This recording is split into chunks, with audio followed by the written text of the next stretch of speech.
Hello and good morning and welcome to the house of Scotty P here on the 12th of January. I'm going to bring it in real quick to myself here. Don't be alarmed. Don't be afraid. There we go.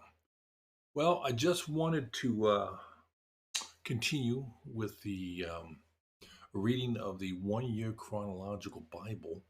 And I could get some audio, but I know what the audio sounds like. If there are any questions, comments, queries, feel free to let me know. Again, we are continuing on with the reading, and we left off yesterday with day 7. We're going into day 8, and remember now we were all just covered all the beginning of Genesis from the formation of the earth and the skies and all the 6 days of what it was created and when, and then we went into the early years to Abram to Abraham, Sarai to Sarah, and all the down to his son Isaac.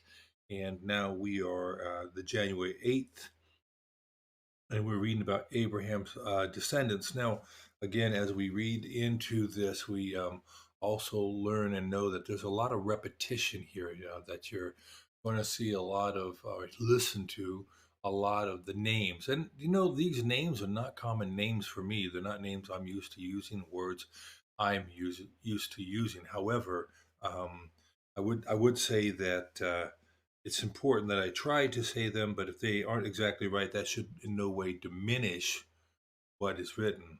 And as usual, as we start in the reading, I'd like to start out with a little bit of prayer. And I like to use the prayer that Christ gave to his disciples when they asked him, "What should we pray?" He said the following. Join me. Our Father, who art in heaven, hallowed be thy name. Thy kingdom come, thy will be done here on earth as it is in heaven. And give us this day our daily bread, and forgive us our trespasses, as we forgive those who trespass against us. And Lord, lead us not into temptation, but deliver us from evil. For thine is the kingdom, the power, and the glory forever and ever. Amen. It's a wonderful prayer, and if you take the time to say it and think about things going on in your life, you have a great opportunity to understand um, the complexity and the nuances of such a prayer. Obviously, everybody has prayers for various things going on in your lives, things going on in the lives of your loved ones and in your community. We just had a line of thunderstorms come through, and we know that the area of Decatur, Alabama, most likely had a touchdown of a tornado. For sure, there was a lot of indication of some damage. A lot of power lines were down. When the storm came through here in the 100 Acre Woods, um, things were kind of dicey. It just got windy, and I went ahead and turned the camera around, and we caught the power lines. And they normally wave around in the wind, but they were actually they were doing the Wango Tango out there, and it was kind of dicey times. But um, I have to be honest with you, I was excited, but I was not worried.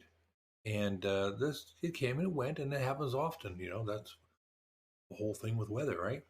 But here we are today. We'll get into our reading here. And again, feel free to comment if you'd like to comment, but I'm just going to read. And if I miss a comment, I apologize. And I'll try to attend to it as I can as I look up and down. And I will get a cup. I will drink some coffee during the process. One of the reasons I'm doing this reading and I'll share with you is this is a big part of my life. And we all have things that are important to us, and this is important to me. And I want to be authentic and genuine and share with you what is important in my life. It's just not the super upbeat howdy, how you doing, and a kind of funny guy, but it's also a serious nature to me and a part of discovery. And we challenge ourselves in the faith to read and get into the Word daily. And this is reading the Word. I'm not studying it, so to speak. I didn't want to get into a whole Bible study situation that can come later down the road. But our pastor challenges us to read the Bible throughout the year, and this year we're picking up the Year Chronological Bible again. And I decided to go ahead and just do it. And part of doing it, I get to do it here, and I'll do my daily readings, and I'll try to catch up all the way through today's date, the 12th, And then who knows, I may go beyond because I don't normally broadcast on the weekends. I may broadcast, but I don't have a scheduled broadcast. So I'm going to go ahead and do that. And we are in January 8th. We are talking about Abraham's descendants. We start off in Genesis 25 1 4. What follows took place some time after Sarah's death. Abraham had taken another wife whose name was Keturah. She bore him Zimran, Jokshan, Medan, Midian, Ishbak, and Shua. Jokshan was the father of Sheba and Dedan. The descendants of Dedan were the Ashurites, the Letushites, and the Lumites. The sons of Midian were Epaph, Epher, Hanok, Abida, and Eldah. All these were descendants of Keturah. 1 Chronicles 1:32 through 33.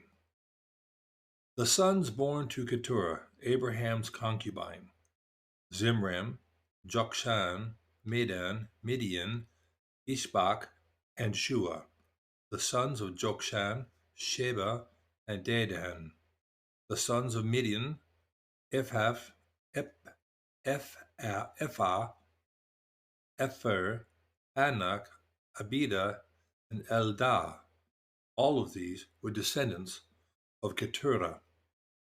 Genesis 25, 5 through 6. Abraham left everything he owned to Isaac. But while he was still living, he gave gifts to the sons of his concubines and sent them away from his son Isaac to the land of the east.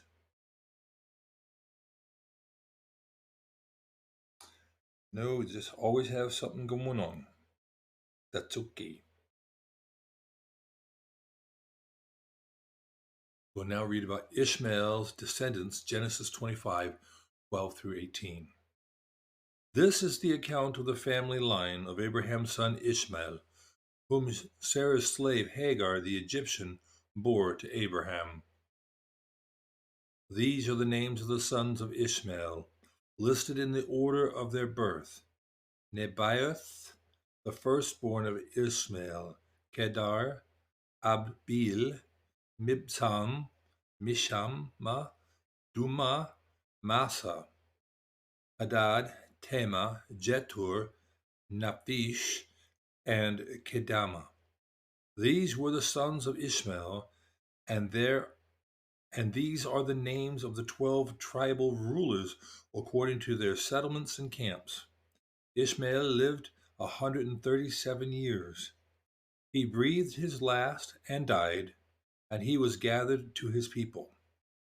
His descendants settled in the area from Havilah to Shur, near the eastern border of Egypt, as you go toward Ashur. And they lived in hostility toward all the tribes related to them.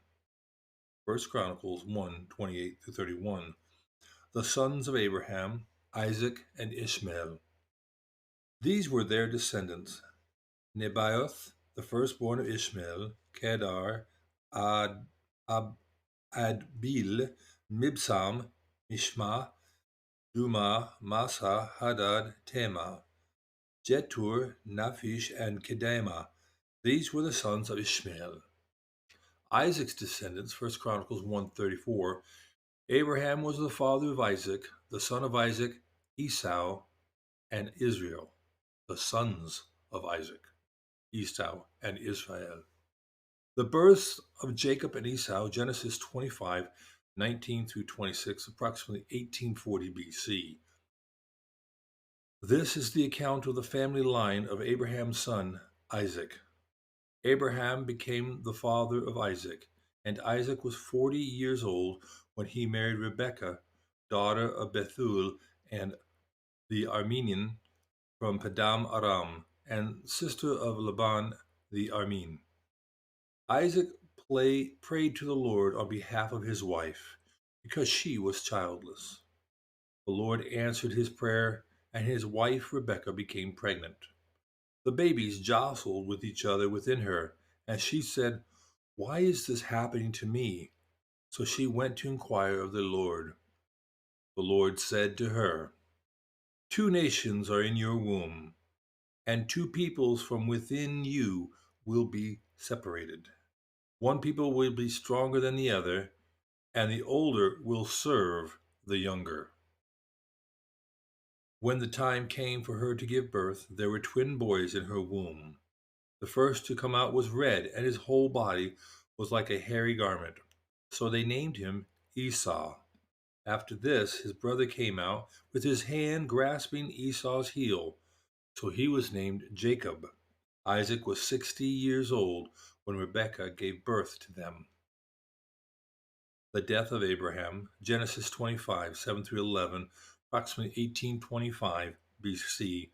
When Esau and Jacob were about 15 years old, their grandfather Abraham died. Abraham lived 175 years. Then Abraham breathed his last and died at a good old age, an old man and full of years, and he was gathered to his people. His sons Isaac and Ishmael buried him in the cave of Machpelah near Mamre in the field of Ephron, son of Zohar the Hittite, the field Abraham had bought from the Hittites. There Abraham was buried with his wife Sarah. After Abraham's death, God blessed his son Isaac, who then lived near Beer Lahai Roi. That finishes the reading for day 8, January 8th. Now we're on January 9th. Esau sells his birthright, Genesis 25, 27 through 34. The boys grew up, and Esau became a skillful hunter, a man of the open country, while Jacob was content to stay at home among the tents.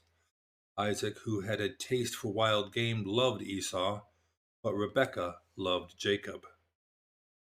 Once, when Jacob was cooking some stew, Esau came in from the open country, famished. He said to Jacob, "Quick, let me have some of that red stew. I am famished." That is why he is also called Edom. And Jacob replied, "First, sell me your birthright." "Look, I am about to die," Esau said. "What good is the birthright to me?" But Jacob said, "Swear to me first." So he swore an oath to him, selling his birthright to Jacob. Then Jacob gave Esau some bread and some lentil stew. He ate and drank, and then got up and left. So Esau despised his birthright. Isaac deceived Abimelech, Genesis 26, 1 through 11. Abimelech.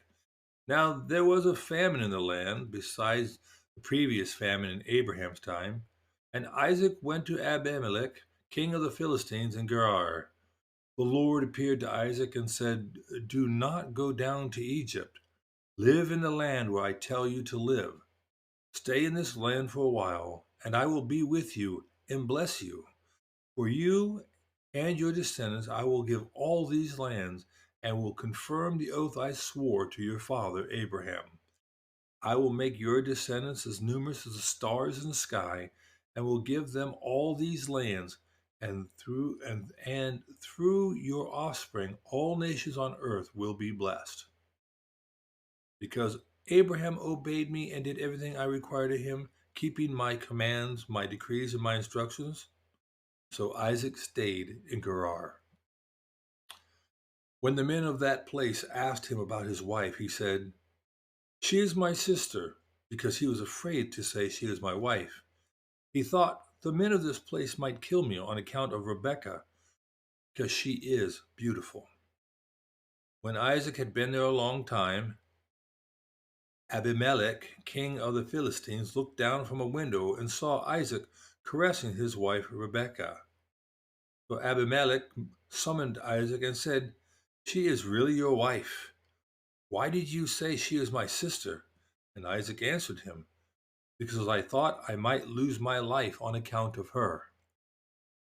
Then Abimelech said, "What is this you have done to us? One of the men might well have slept with your wife, and you would have brought guilt upon us. So Abimelech gave the orders to all the people. Anyone who harms this man or his wife shall surely be put to death. Conflict over water rights. Genesis 26:12 through 25. Isaac planted crops in that land, and the same year reaped 100-fold, because the Lord blessed him. The man became rich, and his wealth continued to grow until he became very wealthy. He had so many flocks and herds and servants that the Philistines envied him.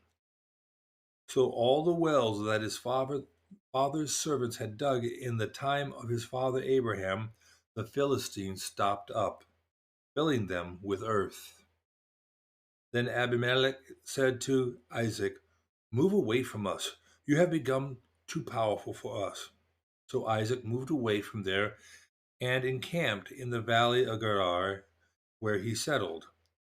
Isaac reopened the wells that had been dug in the time of his father Abraham, which the Philistines had stopped up after Abraham died, and he gave them the same names his father had given them. Isaac's servants dug in the valley and discovered a well of fresh water there.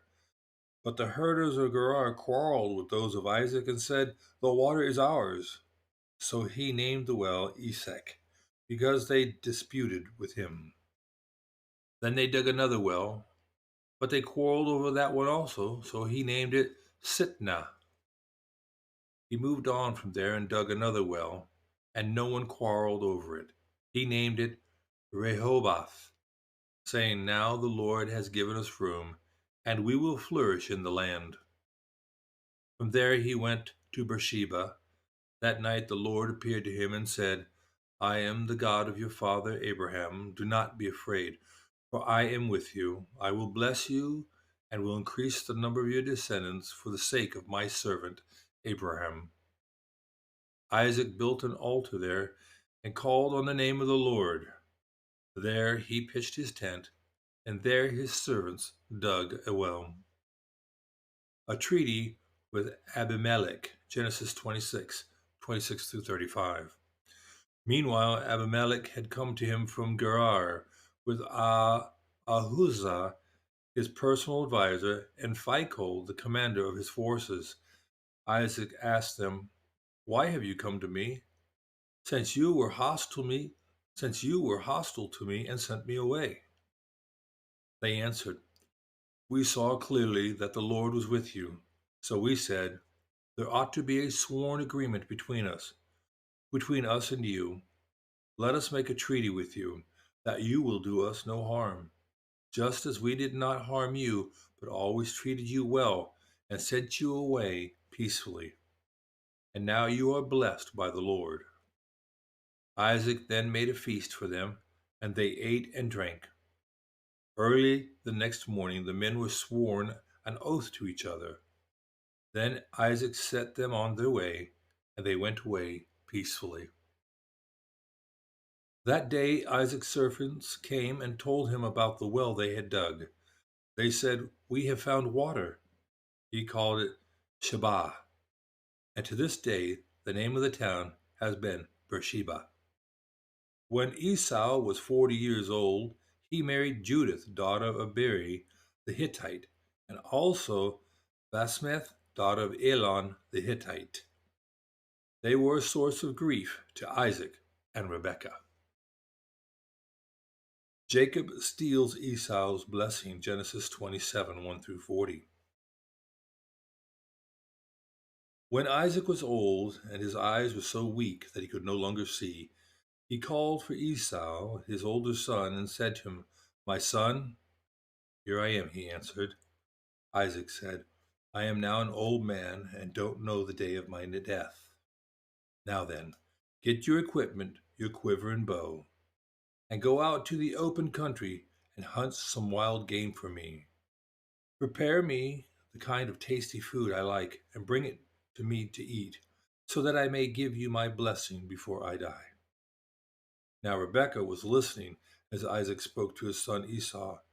When Esau left for the open country to hunt game and bring it back, Rebekah said to her son Jacob, Look, I overheard your father say to your brother Esau, bring me some game and prepare me some tasty food to eat, so that I may give you my blessing in the presence of the Lord before I die. Now, my son, listen carefully and do what I tell you.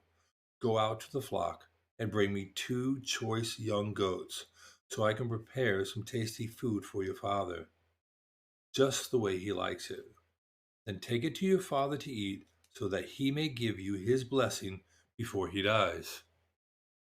Jacob said to Rebekah his mother, my brother Esau is a hairy man, while I have smooth skin.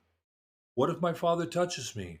I would appear to be tricking him, and would bring down a curse on myself rather than a blessing. His mother said to him, my son, let the curse fall on me. Just do what I say. Go and get them for me. So he went, and he got them, and he brought them to his mother, and she prepared some tasty food just the way his father liked it. Then Rebekah took the best clothes of Esau, her older son, which she had in the house, and put them on her younger son Jacob.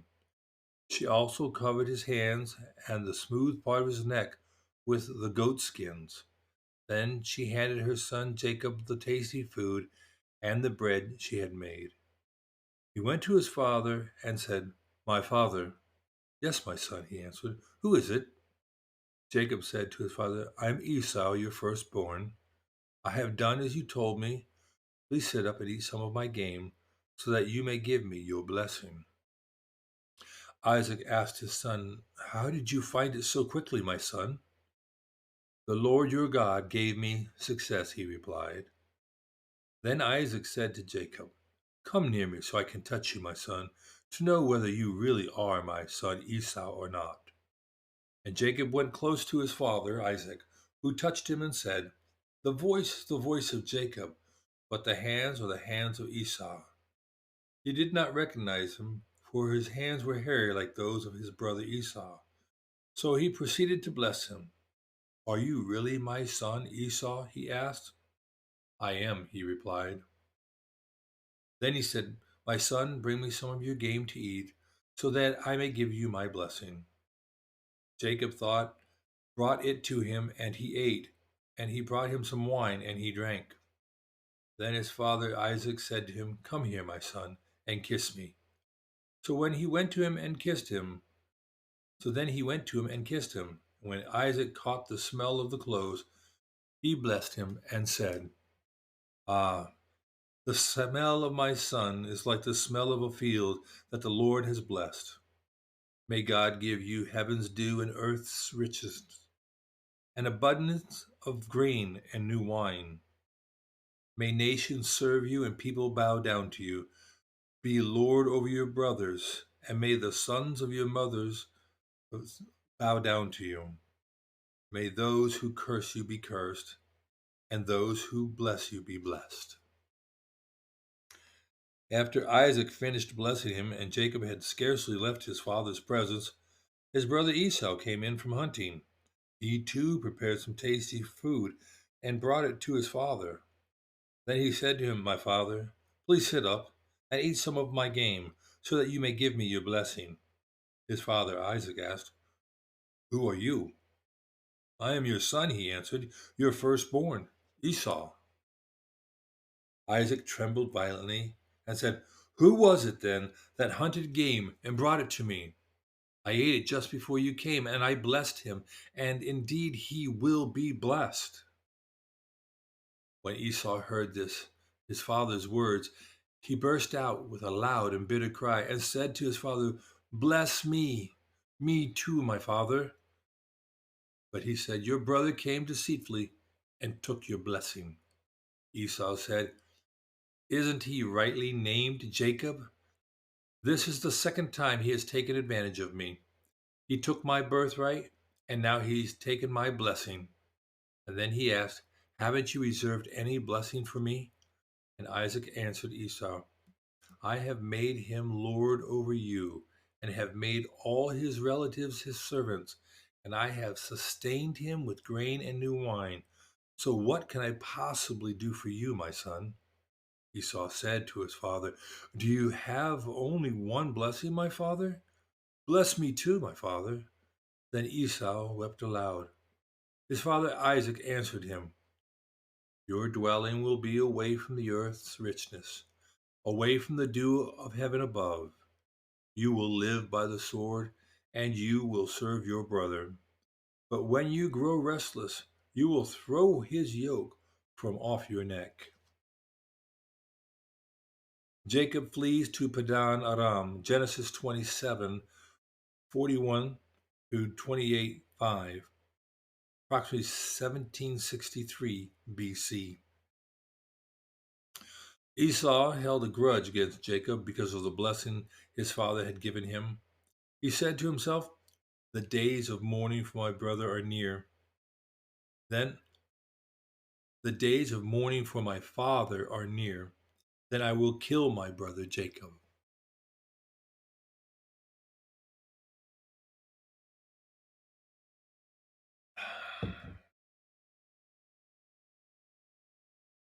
So Isaac called for Jacob and blessed him. When Rebekah was told that her older son Esau had said, she sent for her younger son Jacob and said to him, "Your brother Esau is planning to avenge himself by killing you. Now then, my son, do what I say. Flee at once to my brother Laban in Haran. Stay with him for a while until your brother's fury subsides. When your brother is no longer angry with you and forgets what you did to him, I'll send word for you to come back from there. Why should I lose both of you in one day?" Then Rebekah said to Isaac, "I am disgusted with living because of these Hittite women. If Jacob takes a wife from among the women of this land, from the Hittite women like these, my life will not be worth living." So Isaac called for Jacob and blessed him. Then he commanded him, "Do not marry a Canaanite woman. Go at once to Padan Aram, to the house of your mother's father Bethuel. Take a wife for yourself there from among the daughters of Laban, your mother's brother," or Laban, your mother's brother. "May God Almighty bless you, make you fruitful, and increase your numbers until you become a community of peoples. May He give you and your descendants the blessings given to Abraham, so that you may take possession of the land where you now reside as a foreigner, the land God gave to Abraham." Then Isaac sent Jacob on his way, and he went to Padan Aram, to Laban the son of Bethuel the Aramean, and the brother of Rebekah, who was the mother of Jacob and Esau. Okay, we're into January 10th, and we're going to take another little sip of water. And I tell you what, when you read, really read for clarity, and just don't jumble over the words. You know, when you speed read, it's amazing what you pick up. And you might not know it, but I actually took the time to read through um, what I'm reading today last night. And still, it takes a lot of effort to get these names down. Oh, look at the beautiful sunlight coming through as that cold front is really cooked off to the east. January 10th was pick up with Esau marries Ishmael's daughter. Genesis 28, 6 through 9, about 1763 BC. Now Esau learned that Isaac and his.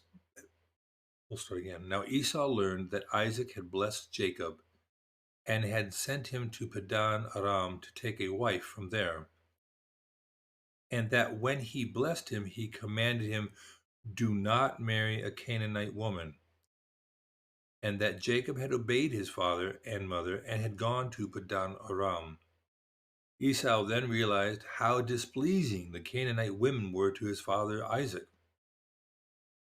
So he went to Ishmael and married Mahalath, the sister of Nebaioth, and the daughter of Ishmael, son of Abraham, in addition to the wives he already had. Jacob's dream at Bethel, Genesis 28, 10 through 22. Jacob left Beersheba and set out for Haran. When he reached a certain place, he stopped for the night because the sun had set. Taking one of the stones there, he put it under his head and lay down to sleep. He had a dream in which he saw a stairway resting on the earth, with its top reaching to heaven, and the angels of God were ascending and descending on it. And there above it stood the Lord, and he said, I am the Lord, the God of your father Abraham, and the God of Isaac. I will give you and your descendants the land on which you are lying. Your descendants will be like the dust of the earth, and you will spread out to the west and to the east, to the north and to the south. All peoples on earth will be blessed through you and your offspring. I am with you and will watch over you wherever you go, and I will bring you back to this land. I will not leave you until I have done what I have promised you. When Jacob awoke from his sleep, he thought, surely the Lord is in this place, and I was not aware of it. He was afraid and said, how awesome is this place! This is none other than the house of God. This is the gate of heaven. Early the next morning, Jacob took the stone he had placed under his head and set it up as a pillar and poured oil on top of it. He called that place Bethel, though the city used to be called Luz, L-U-Z. Then Jacob made a vow, saying, if God will be with me and will watch over me on this journey I am taking, and will give me food to eat and clothes to wear, so that I return to my father's household, then the Lord will be my God, and this stone that I have set up as a pillar will be God's house, and all of that you give me, I will give you a tenth. Jacob arrives at Padan Aram, Genesis 29, 1 through 14. Then Jacob continued on his journey and came to the land of the eastern peoples. There he saw a well in the open country with 3 flocks of sheep lying near it because the flocks were watered from that well. The stone over the mouth of the well was large. When all the flocks were gathered there, the shepherds would roll the stone away from the well's mouth and water the sheep. Then they would return the stone to its place over the mouth of the well. Jacob asked the shepherds, my brothers, where are you from? We are from Haran, they replied. He said to them, do you know Laban, Nahor's grandson? Yes, we know him, they answered. Then Jacob asked them, is he well? Yes, he is, they said. And here comes his daughter Rachel with the sheep. Look, he said, the sun is still high. It is not time for the flocks to be gathered. Water the sheep and take them back to pasture. We can't, they replied, until all the flocks are gathered and the stone has been rolled away from the mouth of the well. Then we will water the sheep. While he was still talking with them, Rachel came with her father's sheep, for she was a shepherd. Then Jacob saw Rachel's daughter of his uncle Laban and Laban's sheep. He went over and rolled the stone away from the mouth of the well and watered his uncle's sheep. Then Jacob kissed Rachel and began to weep aloud. He had told Rachel that he was a relative of her father and a son of Rebekah. So she ran and told her father. As soon as Laban heard the news about Jacob, his sister's son, he hurried to meet him. He embraced him and kissed him and brought him to his home. And there Jacob told him all these things. Then Laban said to him, you are my own flesh and blood. Jacob marries Leah and Rachel, Genesis 29.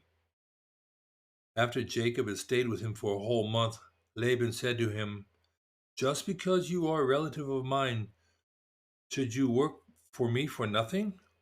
Tell me what your wages would be. Now Laban had 2 daughters. The name of the older daughter was Leah, and The name of the younger was Rachel. Leah had weak eyes, but Rachel had a lovely figure and was beautiful. Jacob was in love with Rachel and said, I'll work for you 7 years in return for your younger daughter Rachel. Laban said, It is better that I give her to you than to some other man. Stay here with me. So Jacob served 7 years to get Rachel. But they seemed like only a few days to him because of his love for her. Then Jacob said to Laban, Give me my wife. My time is completed, and I want to make love to her. So Laban brought together all the people of the place and gave a feast. But when evening came, he took his daughter Leah and brought her to Jacob, and Jacob made love to her. And Laban gave his servant Zilpah to his daughter as her attendant. When morning came, there was Leah. So Jacob said to Laban, What is this you have done to me? I served you for Rachel, didn't I? Why have you deceived me?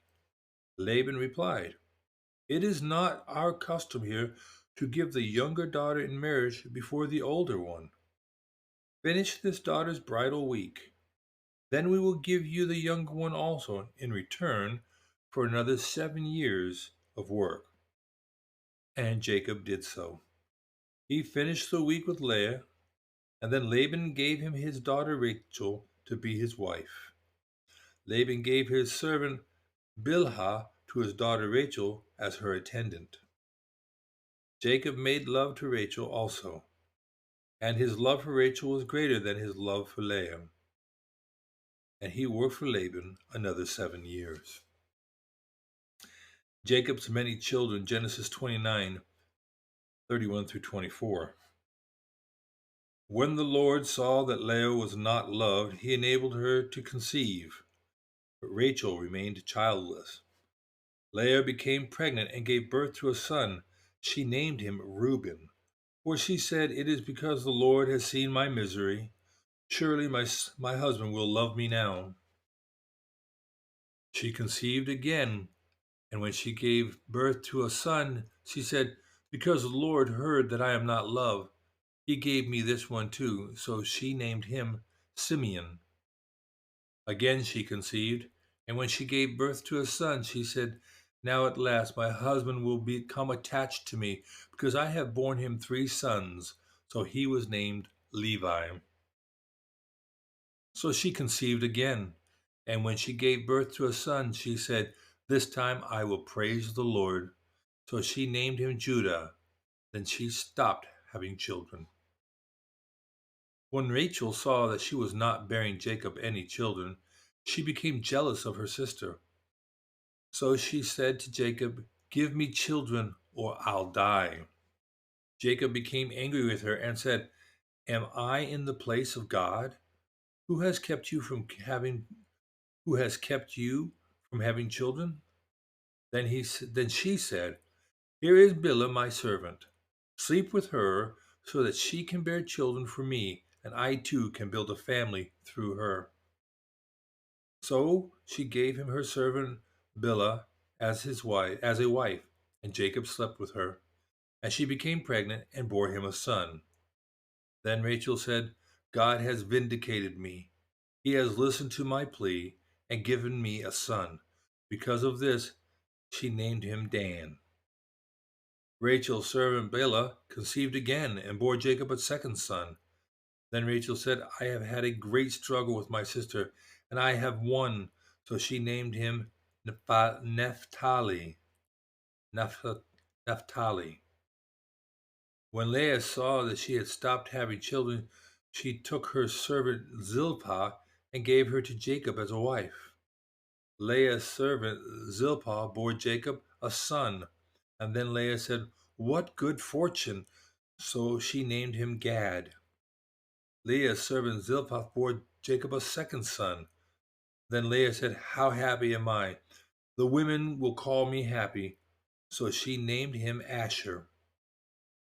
During the wheat harvest, Reuben went out into the fields and found some mandrake plants, which he brought to his mother Leah.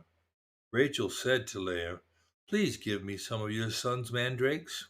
But she said to her, Wasn't it enough that you took away my husband? Will you take my son's mandrakes too? Very well, Rachel said. He can sleep with you tonight in return for your son's mandrakes.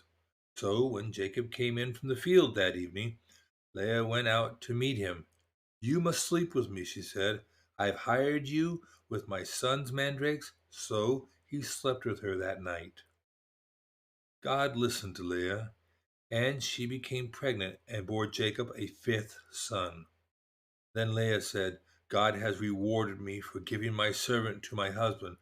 So she named him Issachar. Issachar. Leah conceived again and bore Jacob a sixth son. Then Leah said, God has presented me with a precious gift. This time my husband will treat me with honor, because I have borne him six sons. So she named him Zebulun. Some time later she gave birth to a daughter named Dinah. Then God remembered Rachel. He listened to her and enabled her to conceive. She became pregnant and gave birth to a son and said, God has taken away my disgrace. She named him Joseph and said, May the Lord add to me another son. A lot of boys, that's all I'm going to say. We are now to January 11th. Jacob's wealth increases, Genesis 30:25 through 43, approximately 1749 BC. After Rachel gave birth to Joseph, Jacob, and to Laban, after Rachel gave birth to Joseph, Jacob said to Laban, Send me on my way so I can go back to my own homeland. Give me my wives and children, for whom I have served you, and I will be on my way. You know how much work I have done for you. But Laban said to him, If I have found favor in your eyes, please stay. I have learned by divination that the Lord has blessed me because of you. He added, Name your wages, and I will pay them. Jacob said to him, You know how I have worked for you, and how your livestock has fared under my care. The little you had before I came has increased greatly, and the Lord has blessed you wherever I have been. But now, when when may I do something? But but now, when may I do something for my own household? What shall I give you? He asked. Don't give me anything, Jacob replied. But if you will do this one thing for me, I will go on tending your flocks and watching over them. Let me go through all your flocks today and remove from them every speckled or spotted sheep, every dark colored lamb, and every spotted or speckled goat.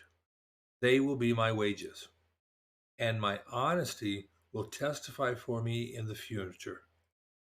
Whenever you check on the wages you have paid me, any goat in my possession that is not speckled or spotted, or any lamb that is not dark colored, will be considered stolen.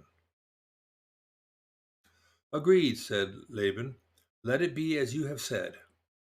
That same day he removed all the male goats that were streaked or spotted, and all the speckled or spotted female goats, all that had white on them, and all the dark colored lambs, and he placed them in the care of his sons. Then he put a 3-day journey between himself and Jacob, while Jacob continued to tend the rest of Laban's flocks. Jacob, however, took fresh cut branches from poplar, almond, and plane trees, and made white stripes on them by peeling the bark and exposing the white inner wood of the branches. Then he placed the peeled branches in all the watering troughs so that they would be directly in front of the flocks when they came to drink. When the flocks were in the heat and came to drink, they made it in front of the branches, and they bore young that were streaked or speckled or spotted. Jacob set apart the young of the flock by themselves, but made the rest face the streaked and dark colored animals that belonged to Laban. Thus he made separate flocks for himself, and did not put them with Laban's animals. Whenever the stronger females were in heat, Jacob would place the branches in the troughs in front of the animals so they would mate near the branches. But if the animals were weak, he would not place them there. So the weak animals went to Laban and the strong ones to Jacob. In this way, the man grew exceedingly prosperous and came in to own a large flocks and female and male servants and camels and donkeys. Jacob flees from Laban, Genesis 31, 1743 BC. Jacob heard that Laban's sons were saying, Jacob has taken everything our father owned and has gained all this wealth what belonged to our father. And Jacob noticed that Laban's attitude toward him was not what it had been. Then the Lord said to Jacob, go back to the land of your fathers and to your relatives, and I will be with you. So Jacob sent word to Rachel and Leah to come to the fields where his flocks were. He said to them, I see that your father's attitude towards me is not what it was before, but the God of my father has been with me. You know that I have worked for your father with all my strength, yet your father has cheated me by changing my wages 10 times. However, God has not allowed him to harm me. If he said, the speckled ones will be your wages, then all the flocks gave birth to speckled young, and if he said, the streaked ones will be your wages, then all the flocks bore streaked young. So God has taken away your father's livestock and has given them to me. In breeding season, I once had a dream in which I looked up and I saw that the male goats mating with the flock were streaked, speckled, or spotted. The angel of God said to me in the dream, Jacob. I answered, here I am. And he said, look up and see all that the male goats mating with the flock are streaked, speckled, or spotted. For I have seen all that Laban has been doing to you. I am the God of Bethel, where you anointed a pillar and where you made a vow to me. Now leave this land at once and go back to your native land. Then Rachel and Leah replied, Do we still have any share in the inheritance of our father's estate? Does he not regard us? Does he not regard us as foreigners? Not only has he sold us, but he has used up what was paid for us. Surely all the wealth that God took away from our father belongs to us and our children. So do whatever God has told you. Then Jacob put his children and his wives on camels, and he drove all his livestock ahead of him, along with all the goods he accumulated in Padam Aram, to go to his father Isaac in the land of Canaan. When Laban had gone to shear his sheep, Rachel stole her father's household goods. Moreover, Jacob deceived Laban the Aramean by not telling him he was running away. So he fled with all he had, crossed the Euphrates River, and headed for the hill country of Gilead. Hmm.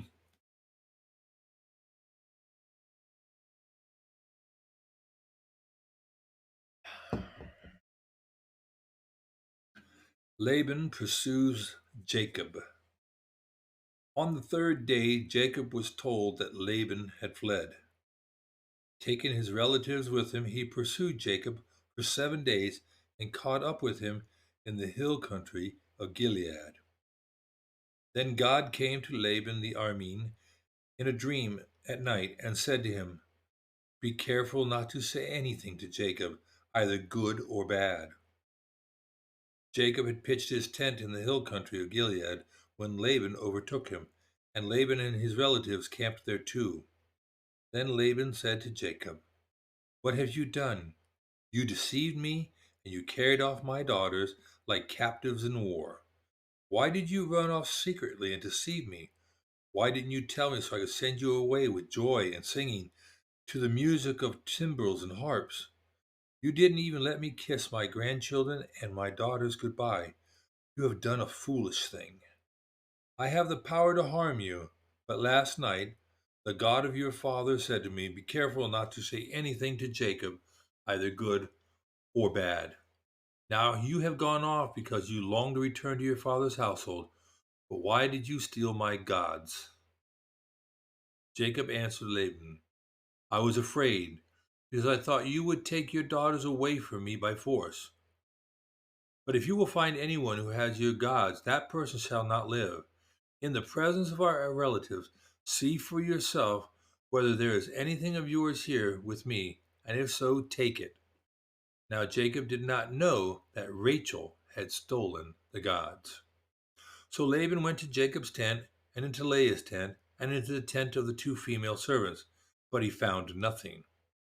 After he came out of Leah's tent, he entered Rachel's tent. Now Rachel had taken the household gods, and had put them inside her camel's saddle, and was sitting on them. And Laban searched through everything in the tent, but found nothing. Rachel said to her father, "Don't be angry, my lord, that I cannot stand up in your presence. I am having my period." So he searched, but could not find the household gods. Jacob was angry, and took Laban to task. "What is my crime?" he asked Laban. "How have I wronged you, that you hunt me down? Now that you have searched through all my goods, what have you found that belongs to your household? Put it here in front of your relatives and mine, and let them judge between the two of us. I have been with you for 20 years now. Your sheep and goats have not miscarried, nor have I eaten rams from your flocks. I did not bring you animals born by wild beasts, torn by wild beasts. I bore the loss myself, and you demanded payment from me for whatever was stolen by day or night. This was my situation. The heat consumed me in the daytime, and the cold at night, and sleep fled from my eyes. It was like this for 20 years I was in your household. I worked for you for 14 years for your two daughters, and 6 years for your flocks, and you changed my wages 10 times. If the God of my father, the God of Abraham, and the fear of Isaac had not been with me, you would surely have sent me away empty handed. But God has seen my hardship and the toil of my hands, and last night he rebuked you." Jacob's treaty with Laban. Laban answered Jacob, "The women are my daughters, the children are my children, and the flocks are my flocks. All you see is mine.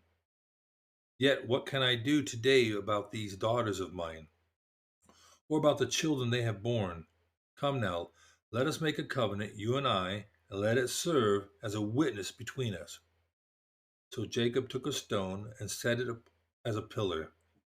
He said to his relative, "Gather some stones." So they took stones and piled them in a heap, and they ate there by the heap. Laban called it Jagar Sahadutha, and Jacob called it Galeed. Laban said, "This heap is a witness between you and me today." That is why it is called Galeed. It was also called Mitzvah, because he said, "May the Lord keep watch between you and me when we are away from each other. If I mistreat my daughters, or if you take any wives besides my daughters, even though no one is with us, remember that God is a witness between you and me." Laban also said to Jacob, "Here is this heap, and here is this pillar I have set up between you and me. This heap is a witness, and this pillar is a witness that I will not go past this heap to your side to harm you, and that you will not go past this heap and pillar to my side to harm me. May the God of Abraham and the God of Nahor, the God of their father, judge between us." So Jacob took an oath in the name of the fear of his father Isaac. He offered a sacrifice there in the hill country and invited his relatives to a meal. And after they had eaten, they spent the night there. Early the next morning, Laban kissed his grandchildren and his daughters and blessed them. Then he left and returned home. We're now to day 12. See how long day 12 is here.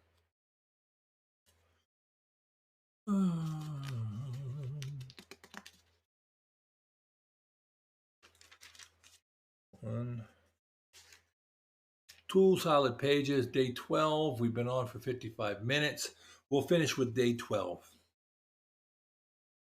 Jacob sends gifts to Esau, Genesis 32, about 1743 BC.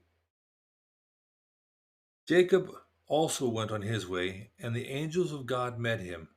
When Jacob saw them, he said, "This is the camp of God." So he named that place Mahanaim. Mahanaim.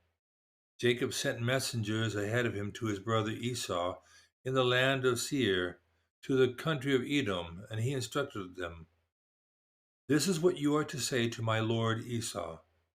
Your servant Jacob says, I have been staying with Laban and have remained there till now. I have cattle and donkeys, sheep and goats, male and female servants. Now I am sending this message to my lord that I may find favor in your eyes." When the messengers returned to Jacob, they said, "We went to your brother Esau, and he is coming to meet you, and 400 men are with him." In great fear and distress, Jacob divided the people who were with him into two groups, and the flocks and herds and camels as well. He thought, if Esau comes and attacks one group, the group that is left may escape. Then Jacob prayed, "O God of my father Abraham, God of my father Isaac, Lord, you who said to me, 'Go back to your country and your relatives, and I will make you prosper.' I am unworthy of all the kindness and faithfulness you have shown to your servant. I had only my staff when I crossed this Jordan, but now I have become two camps. Save me. I pray from the hand of my brother. I pray of the hand of my brother Esau, for I am afraid he will come and attack me, and also my mothers with their children. But you have said, I will surely make you prosper, and will make your descendants like the sand of the sea, which cannot be counted." He spent the night there, and from what he had with him, he selected a gift for his brother Esau: 200 female goats, 20 male goats, 200 ewes, and 20 rams, 30 female camels, 30 female camels with their young, 40 cows, 10 bulls, 20 female donkeys, and 10 male donkeys. He put them in the care of his servants, each herd by itself, and said to his servants, "Go ahead of me and keep some space between the herds." He instructed the one in the lead, "When my brother Esau meets you and asks, 'What do you belong? Who do you belong to, and where are you going, and who owns all these animals in front of you?' then you are to say, 'They belong to your servant Jacob. They are a gift sent to my lord Esau, and he is coming behind us.'" But he also instructed the second, the third, and all the others who followed the herds, "You are to say the same thing to Esau when you meet him, and be sure to say, 'Your servant Jacob is coming behind us.' For he thought, 'I will pacify him with these gifts I am sending on ahead. Later, when I see him, perhaps he will receive me.' So Jacob's gifts went on ahead of him, but he spent the night in the camp." Jacob wrestles with God. Genesis 32, verses 22 through 32.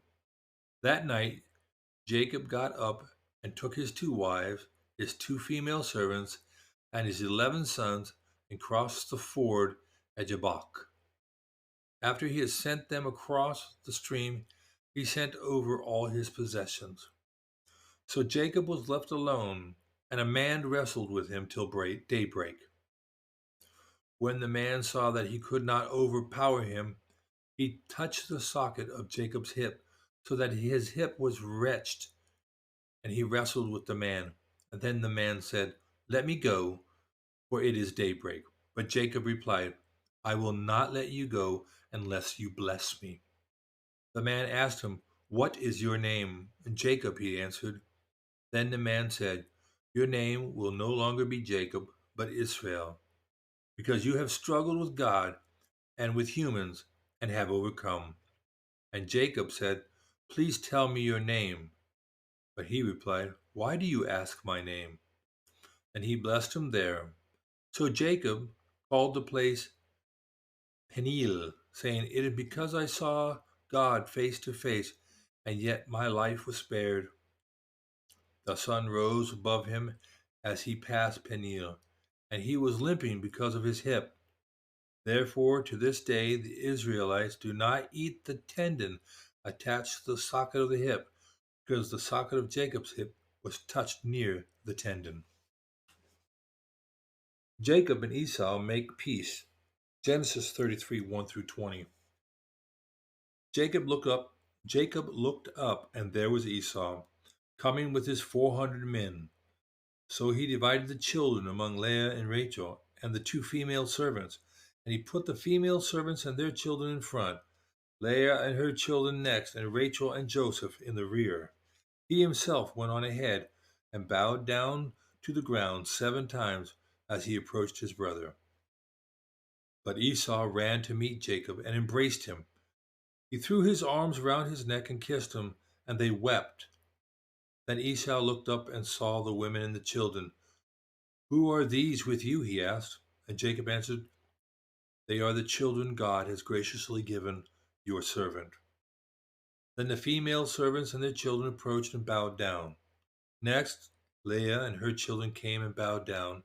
Last of all came Joseph and Rachel, and they too bowed down. Esau asked, What is the meaning of all these flocks and herds I met? To find favor in your eyes, my lord, he said. But Esau said, I already have plenty, my brother. Keep what you have for yourself. No, please, said Jacob. I have found favor in your eyes. Accept this gift from me. For to see your face is like seeing the face of God, now that you have received me favorably. Please accept the present that was brought to you, for God has been gracious to me, and I have all I need. And because Jacob insisted, Esau accepted. Then Esau said, Let us be on our way. I will accompany you. But Jacob said to him, My Lord knows that children are tender, and that I must care for the ewes and the cows that are nursing their young. If they are driven hard just one day, all the animals will die. So let my Lord go on ahead of his servant, while I move along slowly at the pace of the flocks and the herds before me, and the pace of the children, until I come to my Lord in Seir. And Esau said, Then let me leave some of my men here with you. But why do that? Jacob asked. Just let me find favor in the eyes of my Lord. So that day Esau started on his way back to Seir, and Jacob, however, went to Succoth, where he built a place for himself and made shelters for his livestock. That is why the place is called Succoth. After Jacob came from Padam Aram, he arrived safely at the city of Shechem in the Canaan and camped within the site of the city. For 100 pieces of silver he bought from the sons of Hamor, the father of Shechem, the plot of ground where he pitched his tent. There he set up an altar and called it El Elhoi Israel, revenge against Shechem. Now Dinah, the daughter of Leah had borne to Jacob, went out to the women of the land. When Shechem, the son of Hamor the Hivite, the ruler of the heirs, saw her, he took her and raped her. His heart was drawn to Dinah, the daughter of Jacob. He loved the young woman and spoke tenderly to her. And Shechem said to his father Hamor, Give me this girl as my wife. When Jacob heard that his daughter Dinah had been defiled, his sons were in the fields with his livestock, so he did nothing about it until they came home. Then Shechem's father Hamor went out to talk with Jacob. Meanwhile, Jacob's sons had come in from the fields as soon as they had heard what had happened. They were shocked and furious because Shechem had done an outrageous thing in Israel by sleeping with Jacob's daughter, a thing that should be not done. But Hamor said to them, "My son Shechem has his heart set on your daughter. Please give her to him as his wife. Intermarry with us. Give us your daughters, and take our daughters for yourselves. You can settle among us. The land is open to you. Live in it, trade in it, and acquire property in it." Then Shechem said to Dinah's father and brothers, "Let me find favor in your eyes, and I will give you whatever you ask. Make the price for the bride and the gift I am to bring as great as you like, and I'll pay whatever you ask me. Only give me the young woman as my wife." Because their sister Dinah had been defiled, Jacob's son replied deceitfully as they spoke to Shechem and his father Hamor. They said to them, "We can't do such a thing. We can't give our sister to a man who is not circumcised. That would be a disgrace to us. We will enter into an agreement with you on one condition only, that you will become like us by circumcising all your males. Then we will give you our daughters and take your daughters for ourselves. We will settle among you and become one people with you. But if you will not agree to be circumcised, we'll take our sisters and go." Their proposal seemed good to Hamor and to his son Shechem. The young man, who was the most honored of all his father's family, lost no time in doing what they said, because he was delighted with Jacob's daughter. So Hamor, his son Shechem, went to the gate of their city to speak to the men of their city. "These men are friendly towards us," they said. "Let them live in our land and trade in it. The land has plenty of room for them. We can marry their daughters, and they can marry ours. But the men will agree to live with us as one people only on the condition that our males be circumcised, as they themselves are. Won't their livestock, their property, and all their animals become ours? So let us agree to their terms, and they will settle among us." All the men who went out of the city gate agreed with Hamor and his sons Shechem, and every male in the city was circumcised. 3 days later, while all of them were still in pain, two of Jacob's sons, Simeon and Levi, Dinah's brother, took their swords and attacked the unsuspecting city, killing every male. They put Hamor and his son Shechem to the sword, and took Dinah from Shechem's house and left. The sons of Jacob came upon the dead bodies and looted the city where their sister had been defiled. They seized their flocks and herds and donkeys and everything else of theirs in the city out in the fields. They carried off all their wealth, all their women and children, taking as plunder everything in the houses. Then Jacob said to Simeon and Levi, "You have brought trouble on me by making me obnoxious to the Canaanites and the Perizzites, the people living in this land.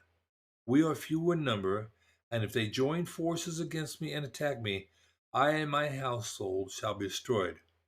But they replied, Should have should he have treated our sister like a prostitute? Jacob's return to Bethel, Genesis 35, 1 through 15.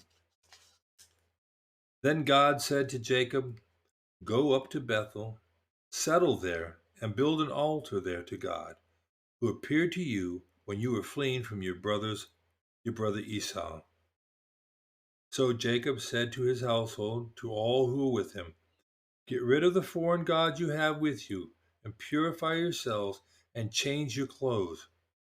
Then come, let us go up to Bethel, where I will build an altar to God, who answered me in the day of my distress, and who has been with me wherever I have gone." So they gave Jacob all their foreign gods that they had, and the rings in their ears, and Jacob buried them under the oak at Shechem. Then they set out, and the terror of God fell on the towns all around them, so that no one pursued them. Jacob and all the people had come, all the people with him came to Luz, that is Bethel, in the land of Canaan. And there he built an altar, and he called the place El Bethel, because it was there that God revealed himself to him when he was fleeing from his brother. Now Deborah, Rebekah's nurse, died and was buried under the oak outside of Bethel. So it was named Alon Bakuth. After Jacob returned from Padan Aram, God appeared to him again and blessed him. And God said to him, "Your name is Jacob, but you will no longer be called Jacob. Your name will be Israel."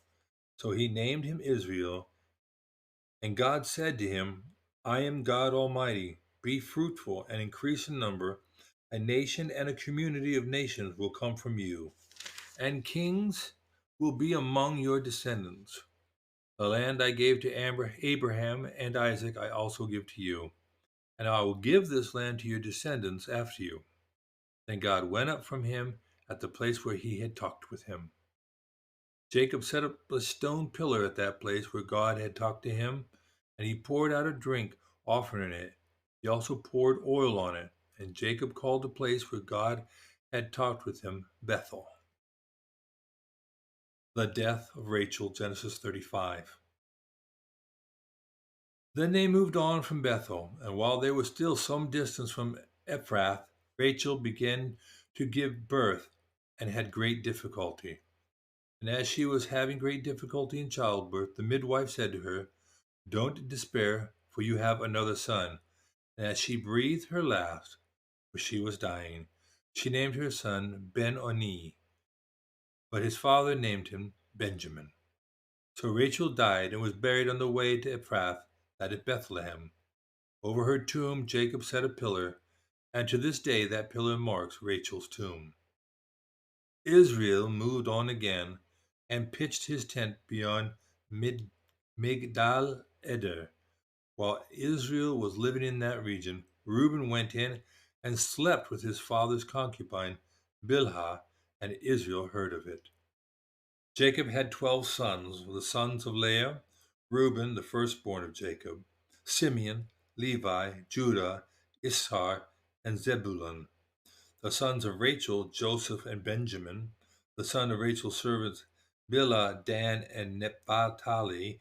And the sons of Leah's servant, Zilpah, Gad, and Asher. These were the sons of Jacob, who were born to him in Padan Aram. Jacob came home to his father Isaac in Mamre, near Kiriath Araba, that is Hebron, where Abraham and Isaac stayed. That concludes the reading for day 12, and we have rocked the world here going from 8 to 12 through 12, so 8, 9, 10, 11, and 12. We've read 5 days there in the last hour and 13 minutes. Blessed be the word of God as we read this, and we go on about our days. It's currently about 11:31 here in the 100-acre woods, and it's mostly cloudy out there. It looks like most of the rain has gone on away. Well, I appreciate everybody being here with me as I continue to read through the chronological Bible. I look to you for that support.